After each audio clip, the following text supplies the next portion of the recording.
I used a barcode, issue date, price of the magazine, magazine title, competition, free giveaway, features, and an image of the artist. Then for my contents page, I used features, the contents title, issue date, enlarged image of the main feature, and for the double page spread I used the title, a large letter to start off the article, as well as a balance of imagery and text. So I didn't challenge myself or any conventions, as I felt the market for the magazine is unique in itself. For my media product, I created a music magazine that focuses on the electro house dance genre. I decided to represent a young audience dancing, as I wanted to identify with a target audience who are between the ages of 18 and 30. I chose to represent them through an artist called DJ Stimulus that I have chosen to feature in my music magazine. My target audience demographic that I tried to identify with was creative, experimental, non-materialist, and has a hint of rebellious / anti-authority, which I also presented. I represented these demographics through codes. For example, creative and experimental was coded through graffiti and anti-authority, and rebellious through paint splatters. In terms of music magazine publications, Bauer leads the way, so I thought that this company would be able to distribute my magazine. After researching Bauer, I found that they had a gap in the market for my chosen music genre, dance, so it would benefit me as well as them reaching out to a wider audience. Where it would be distributed is another matter, probably the typical magazine sellers such as newsagents and WH Smith. Those are the places readers go to buy magazines. Other places could include supermarkets, as this could reach out to more potential customers when you think millions of people go into supermarkets every day.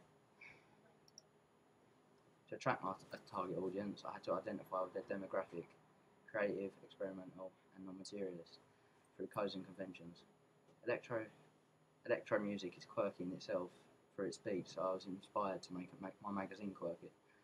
To add to the quirky feel, I used paint splatters, which also identifies with the creative, experimental, and non-materialistic demographics, as this is the lifestyle that fans of this genre of music have.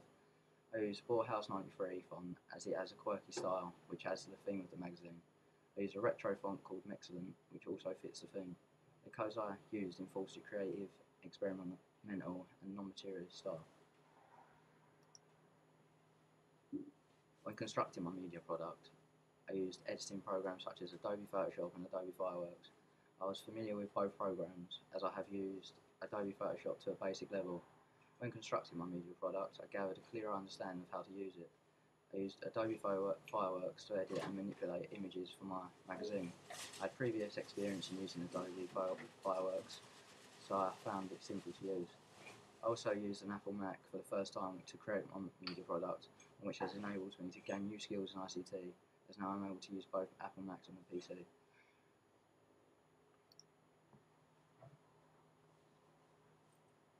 I feel I've come a long way since the preliminary task of print.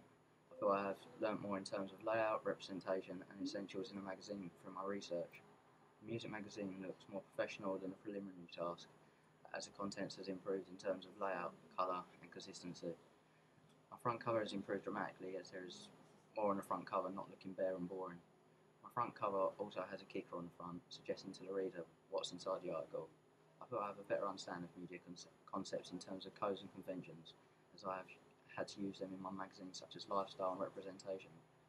I have represented experimental and authority through images in my magazine, where in the preliminary task I put no thought into the audience